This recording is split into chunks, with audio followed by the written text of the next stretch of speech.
is the natural order in every art. First, patient acquisition of skill and workmanship. Then, matured design or performance. It is recognition of this fact that in the course of rhetorical art, here traced, the part relating to style precedes the part relating to invention. If this distinction were made merely to justify the plan of a textbook, it would be of little consequence. It is made rather because the claim of style, with all its demands on the writer, is logically first and fundamental. Care for style is the mood that ought to control every stage of the work, projecting and the finishing alike. In every literary undertaking, and with a sense of its importance increasing rather than diminishing, the faithful writer's most absorbing labor is devoted to studious management of details and particulars, weighing of words, sifting and shaping of subtle turns of phrase, until with unhasting pains everything is fitted to its place. And the result of such diligence is increasing fineness of taste for expression, and increasing keenness for sense of all that contributes, in however small degree, toward making the utterance of his thought perfect. Ideal as this sounds, it is merely the rigorous artist mood applied to literary endeavor, nor is it anything more than becomes actual in the experience of every well-endowed writer. The constant pressure of an ideal standard engenders a certain sternness and severity of mood, which for the practical guidance of the student may be defined in these two aspects. First, an insatiable passion for accuracy, in statement and conception alike, which forbids him to be content with any word or phrase that comes short of his idea, or is in the least aside from it. Secondly, an ardent desire for freedom and range of utterance, for such wealth of word and illustration as shall set forth adequately the fullness of a deeply felt subject. The practical questions that rise out of this mood are deeper than the search for qualities of style, though also they include this latter quest. They are, in a sense, not questions of style at all, but of truth and fact. If the student of composition would be a master of expression, this earnestness of literary mood must become so ingrained as to be a working consciousness, a second nature. This is what is involved in giving style the first fundamental place.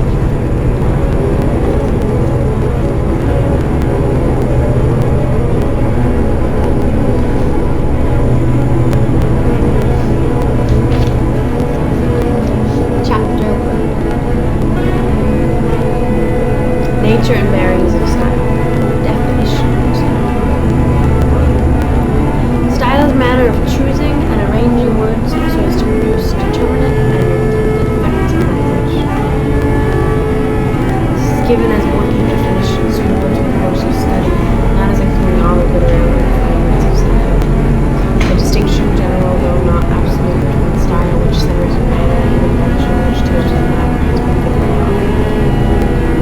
It is evident that the thought must be developed enough to contain some question of matter and effect before we can associate style with it. Bare facts could be exhibited in substantives or formulae or statistics. This would not be style. It would display no degrees of effectiveness, nor would there be any interest in it beyond the thing that is said. A work characterized by style derives equal importance from the particular manner of saying a thing. There is a fitness, a force, a felicity in the use of language which adapts the thought to the language, to the occasion, and gives a dignity and distinction. By its style, the thought is made to stand out as adapted to act upon men. Note: to illustrate how much style may have to do with the effective presentation of the subject, compare the two following descriptions of the same thing. The one from an encyclopedia, simply giving information, the other from a romance, and told in the person of an extraordinary man of the people. The word is Avignon, the capital of the department of Vaucluse, France, situated on the east bank of the Rhone, in lateral 43 degrees 57 north, long 4 degrees 50 east. The Roman Avenue, called the windy city and the city of bells. It is a large trade in matter and grain and manufactures of silk, etc., and is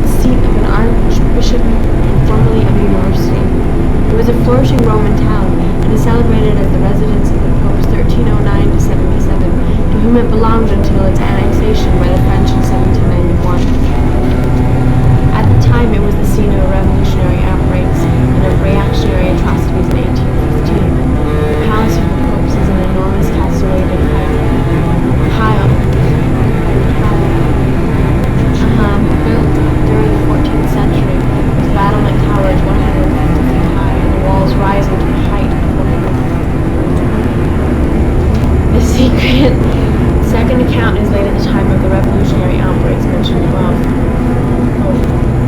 At last I came within sight of the Pope's city, saints in heaven, what a beautiful town it was. Going right up 200 feet above the bank of the river was a bare rock, steep and straight as though cut with a stone man's chisel, on the very top of which was perched a castle with tower so big and high, 20, 30, 40 times higher than the towers of our church, that they seemed to go right up out into the sight of the house.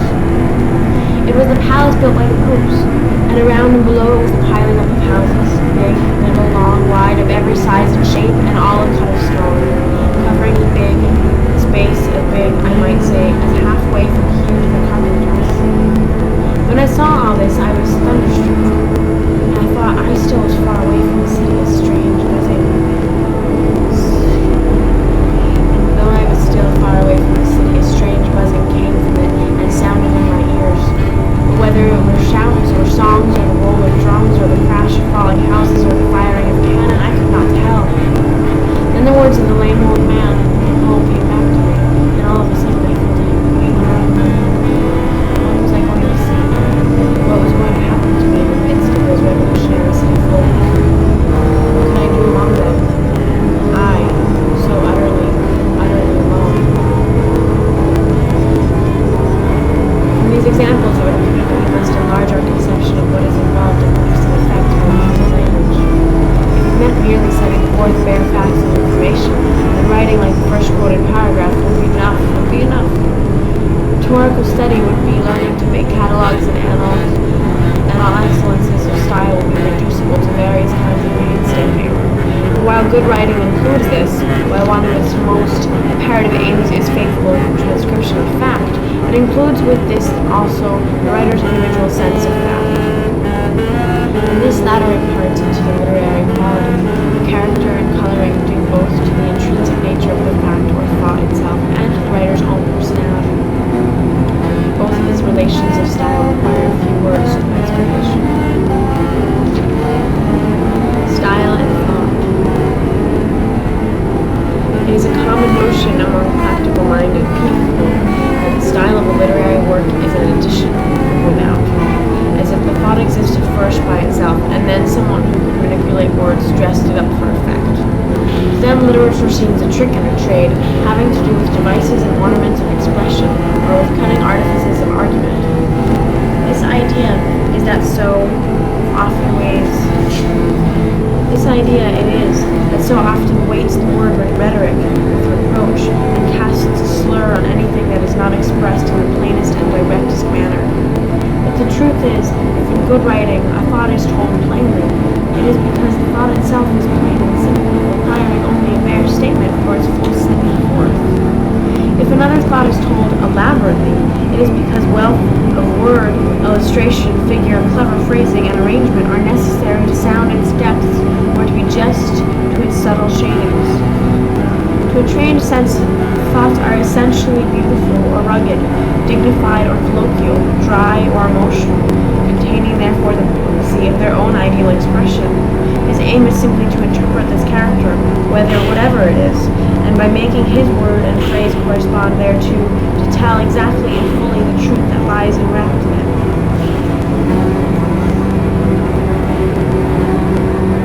It is only for purposes of study and discipline that we regard style as separable from thought. It cannot be something added from without. Anything not required by the thought, brought in as a bit of finery or mere eccentricity, betrays its unfitness at once. For ideally the style is the thought, freed from crudeness and incompleteness, presented in its intrinsic power and beauty. And the writer's effort is not directed to achieving a style, but to satisfying the demands of his subject, in order to bring out in its fullness what is essentially there. Note: in the two descriptions quoted above, while both writers deal with the same basis of fact, the thought embodied in the fact as fits it. In each case, the object had it portraying the fact is different. In the first, the controlling thought is simply plain information. It gives numbers, measurements, statistics, and a perfectly unadorned style. In the second, the controlling thought is the beauty and impressiveness of the city. It is the important on that account, and on account of its part in the story. The style is color and height corresponding. Style and the man. True,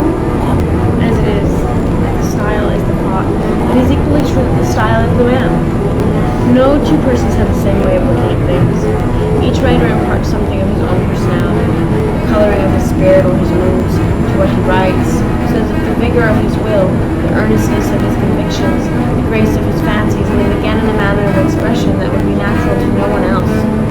This manner of expression moves in its individual lines of thought, begets its individual vocabulary and mold of sentence, and is in fact the uncommunicable element of style. Note: in the two descriptions quoted above, there is a little, if any, suggestion of individuality in the first, because all the interest is centered in bare thought. The second is strongly colored by individuality. We read in it not only facts about Avignon, but the glowing interest in the man, influenced by astonishment and awe.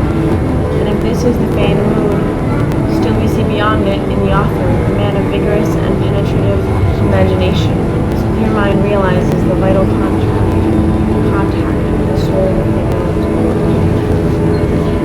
It is evident, then, that a man cannot obtain a good style by imitating another man's style. It is his own peculiar sense of fact that is to be cultivated, and his own natural expression that is to fit his words.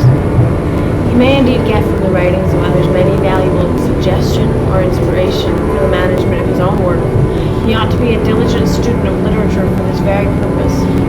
He may, in common with his whole generation, obey the influence of some type of expression set by a vigorous thinker and man of letters. There are styles that he may admire and emulate, one for one quality, another for another. But any direct imitation is sure to be weak, affected, insincere. His one chance of success in style, as also his one road to originality, is to be frank with himself, having confidence in his own way of realizing truth and developing that to its best capabilities.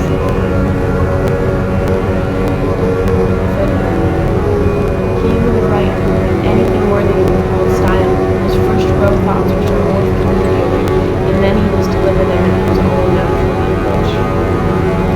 2. Adjustments of style and the culture that promotes them. 3 factors are to be noted as necessary in the perfect adjustment of any style, or any quality of style, to its purpose. To satisfy these is the work of skill and calculation in any particular case. These accomplish their end, however, not as labored effort, but as second nature. That is, the skill is so grounded and confirmed in the writer's whole culture that the adjustment makes itself. 1. The adjustment that recognizes the relation between style and form. Just as there are different planes of thinking, so there are different levels of expression. From the stately to the colloquial, different colorings too, from that severity of word and phrase which centers in precisely defined ideas, to that unsteady ease or fervor which is the spontaneous mirror of personal feeling. Of all this, the nature of the thought is the first dictator. It is from a vital sense of thought and prevailing tone that the fitting key of words and cast of sentence arise. The culture necessary to the perfect adjustment of style to thought is the culture of taste. Taste is to writing what tact and good breeding are to manners. Much of it may be native, the goodly heritage of ancestry and refined surroundings. Much of it is imparted, too, by one's companionship with cultivated people and with the best literature. By his daily habits of reading and conversation, if these are wisely cared for, a man may acquire almost insensibly a literary instinct, which enables him to feel at once what is false in expression and what is true. He is aware when words are eloquent and when they are merely declamatory. When a prosaic word or term flats the tone of a poetic passage, when a colloquialism impairs dignity as well as when it adds vigor, when the unique word for a vital idea glows on the page or flashes into its questing mind. To profit by such culture is the real joy of literature.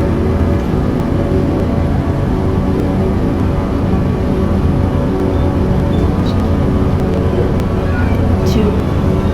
The adjustment of the styles of the conceptions and capacities of the reader. The need of such adjustment is suggested in the oft-made criticism that an orator speaks over the heads of his audience, that is too inflexible in his individual ways of thinking and speech, does not simplify the needs of others than himself. Every subject of thought, especially every scholarly subject, acquires as soon as it is specialized in vocabulary, point of view, a thought mold of its own. With these the writer moves in familiar acquaintance and inner in their terms and technicalities, but the reader has to be introduced to them from the outside, has to apprehend their truths, if at all, in simplified expression. Much is done by the popular publications of the day to bring learned subjects into the life of ordinary readers.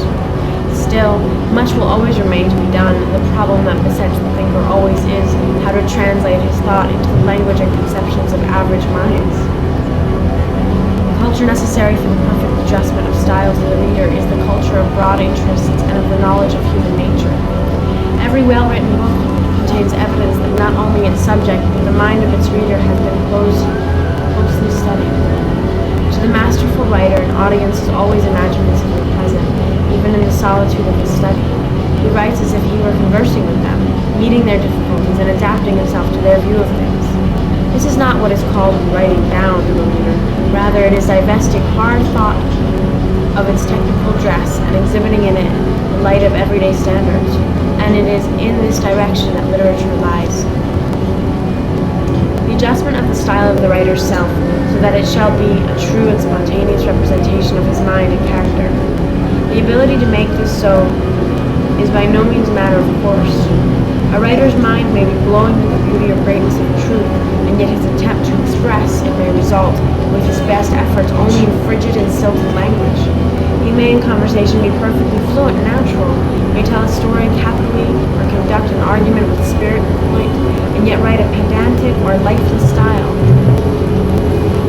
The reason is that he has not mastered his medium of communication. The mechanical work of putting down his thoughts absorbs so much of his energy that he cannot be free with the pen. His power over expression needs to be so developed by culture, needs to become so truly a second nature, that his written words shall be a reflection of his truest self, mind, and mood alike. Until such mastery is attained, his style relies, at least, not represents himself. Evidently here is where the culture due to training and practice comes in. The most limpid and natural-seeming style is simply the result of the finer art, which has become so ingrained as to have concealed its processes. Such art does not become unerring with the first attempt, nor with the second. It is the reward only of long labor and patient subdual of the rebellious elements of expression, until they become an obedient working tool, responding to every touch, and represent not only the writer's thought but himself in all the rich endowments of his nature. The cultivation of literary taste, of hearty sympathy with men and affairs, of skillful workmanship and language, a pretty well-rounded culture is thus laid out for him who would enter the domain of literary art. Such culture can employ as belonging integrally to its fullness not only a man's whole scholarship, however deep or various, but the power and influence of his whole character.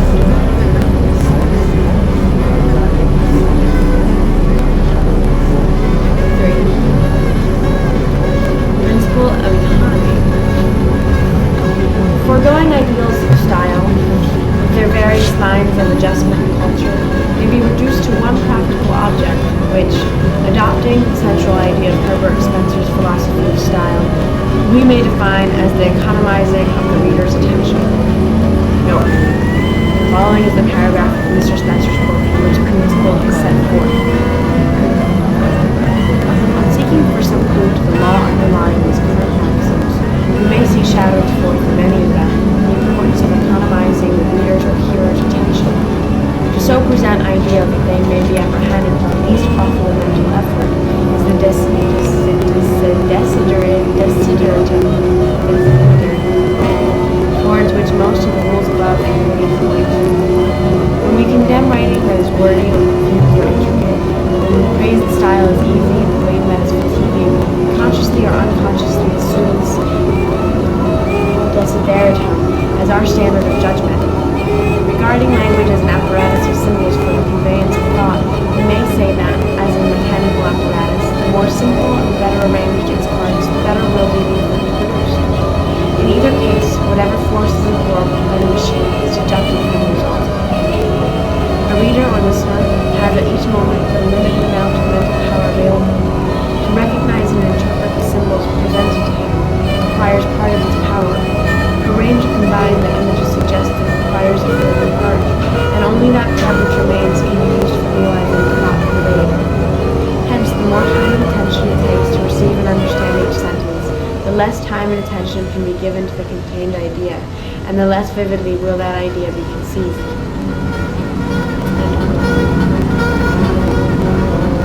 We take economizing the reader's attention to mean employing it to the best advantage. This theory of Spencer's requires a more extended application than he gives it.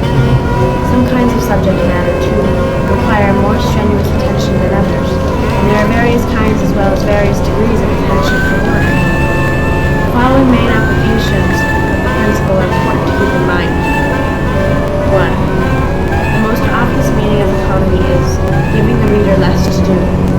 That is, making the words as plain and the grammatical construction as simple as possible, in order that the reader's energy, as it is not needed for interpreting the language, may be employed in realizing the plot itself. Everyone has observed the futility of a public address when the listeners have had to strain their ears to catch the words, or when the words are indistinctly enunciated. In the same way, every ambiguity has to be resolved, every hard construction has to be studied out, because these have just so much of the reader's available power for nothing. The thought, with all its interest and importance, suffers for it. Economy begins, therefore, with making the expression plain and easy.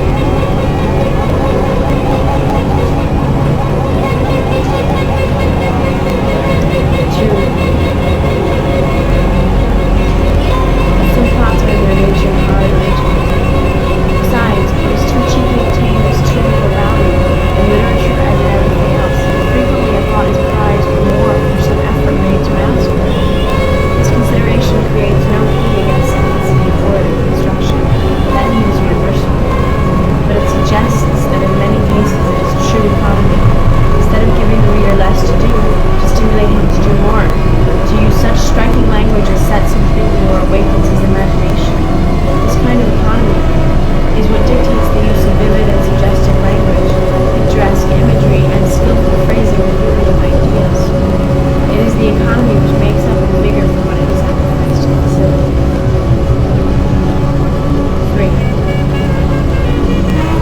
It is to be borne in mind also that by the very process of the thought of the reader's attention is continually being used up, it has to be maintained and reinforced. If an image is roused in his mind, a train of suggestion is started, every such effect must be cherished and utilized, and here is room for the writer's wisdom. For a subject may be so exhaustively presented as to deaden interest. The reader is given no share in the thinking. It is true economy to leave something for him to do. Set him by wise suggestion on the road of the plot, and how what to leave unsaid, and know what to leave unsaid. It is not easy to give directions for accomplishing this, depending, as it does so much on the writer's delicate knowledge of men. The fact is to be noted that it is an object to be had in mind. To really strenuous minds, there is a pleasurable stimulus in the challenge for a continuous effort on their part to be rewarded by secure and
style being merely the practical traits by which desired effects and expression are produced, manifest their needs in all literary work, and therefore underlie all rhetorical study. Under various names and applications, they will be constantly coming to view in the ensuing pages. The most comprehensive of them are here exhibited together, and some general means of securing them pointed out, in order that the present chapter may stand as the basis of reference and summary. Deeper conception. We call them qualities of style, but this they are only superficial. For what the writer is consciously working with, in any act of composition, is not qualities of style in themselves, but a rounded idealized thought, which he is concerned to express so truly that nothing of its intrinsic significance shall be lost. Significance, answering to nature and occasion, assumes some ruling aspect. It may center in the exact content of the thought, or in its interest and moment, or in its fine appeal to the imagination, or in all of these. According as he feels this intrinsic power, the writer will seek to give his thought such form and illustration as will bring it out, and thus, if adequate skill in work and phrase has been disciplined in him to second nature, the qualities of style come to themselves, attracted by his single-minded fidelity of the thought. Nor is it merely in the thought that we discern the potency of these qualities residing. It belongs primarily to the fiber of the writer's mind and the deep bent of his character. Through a clean and clear style is revealed a mind clean and clear, a nature too honest to let slipshod expression pass.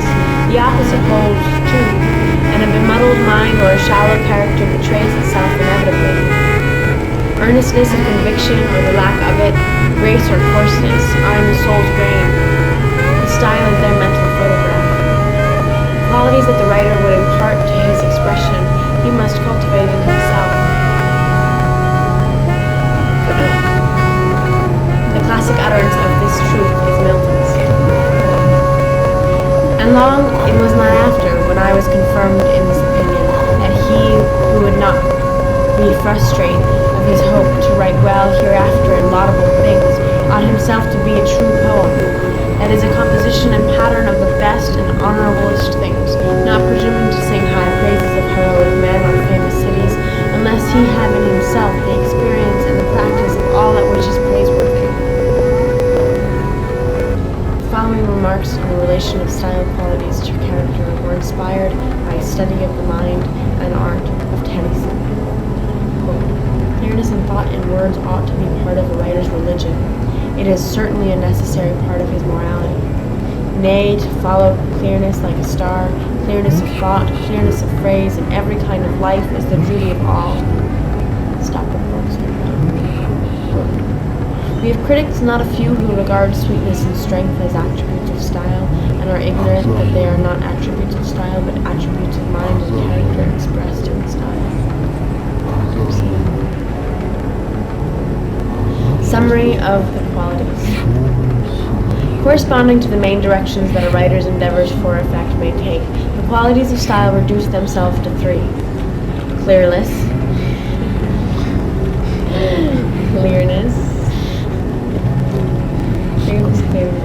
which answers the endeavor to be understood.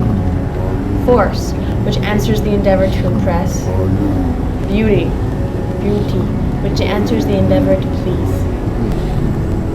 For all general aims in discourse, these qualities cover the whole range of expression, other qualities being interpreted as aspects of these or as applications of them to purpose more specific. Qualities of style. Number 1. Clearness.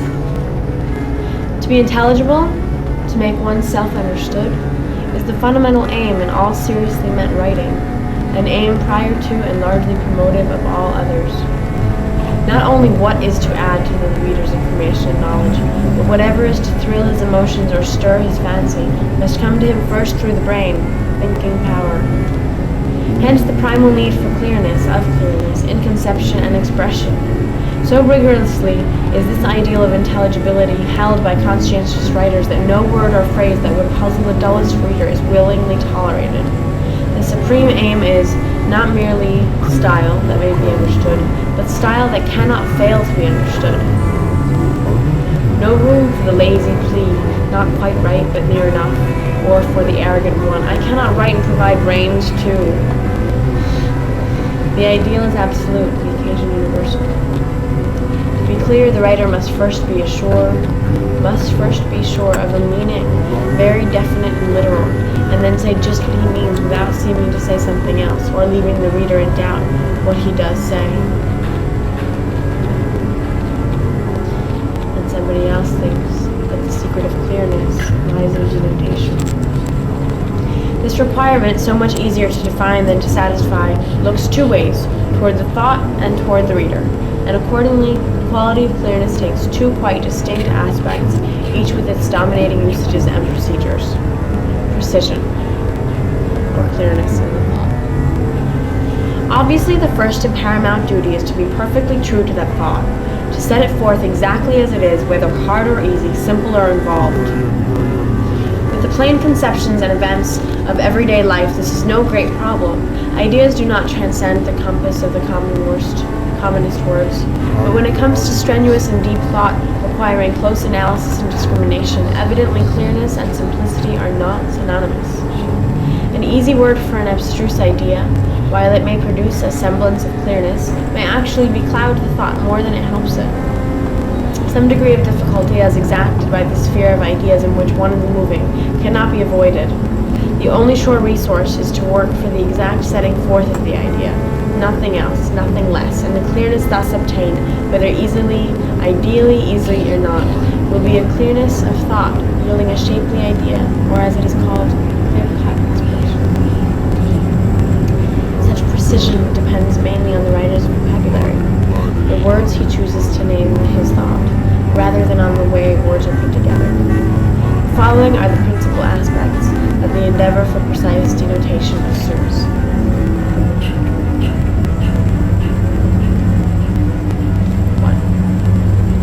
Choice of words for the sake of their unique aptness and the fine shades and degrees of meaning, their delicate implications and associations. 2. The judicious employment of helping and limiting expressions, such defining elements as are needed to fix the true sense and coloring in which the word should be understood. 3. Where the thought may gain by it, the juxtaposition of the words whose relation to each other, whether of likeness or contrast, throws mutual light. This may often be done so unobtrusively as to attract no special attention, yet be very effective for its object. While precision is the first and most incontestable object in style, the literary ideal is not too satisfied with being precise and nothing else. Too exclusive endeavor after precision makes the style stiff and pedantic, like, for instance, a law document. This fault is, of course, to be guarded against. The words and colorings may be just as true to the idea, and yet the pains of choosing them to be so concealed that the reader absorbs the thought without realizing the perfection of the art. This is what a writer of true literary sense will work for.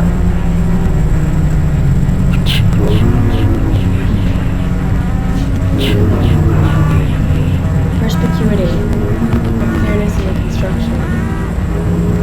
As soon as the claim of perfect fidelity to the thought is satisfied, the next step is to adapt the styles for the comprehension of the reader. This, as has been just said, is practicable in different degrees, according to the intrinsic difficulty of the thought. But in all cases, the aim to be sought is the greatest plainness and simplicity of which the thought is capable. The derivation of the word perspicuity, denoting the property of being readily seen through, or as we express it by another word, transparency, is a just indication of this quality of style. Such simplicity of texture, such freedom from intricacy as it is, that we think of first under the general conception of clearness. It is not necessarily a bald or rudimental style. It may indeed be the backbone and support of a full, richly colored, even elaborate scheme of treatment, the unmarked source of his vitality and power. I drive your people away. This is so good. Footnote. I would love to hear you, but they're embarrassed. He, the great author, may, if so be, elaborate his compositions, or he may pour out of his improvisations, but in either case he has but one aim, which he keeps steadily before him, and is conscientious and single-minded in fulfilling. That aim is to give forth what he has within him, and from his very earnestness it comes to pass that, whatever be the splendor of his diction or the harmony of his periods, he has with him the charm of an incommunicable simplicity.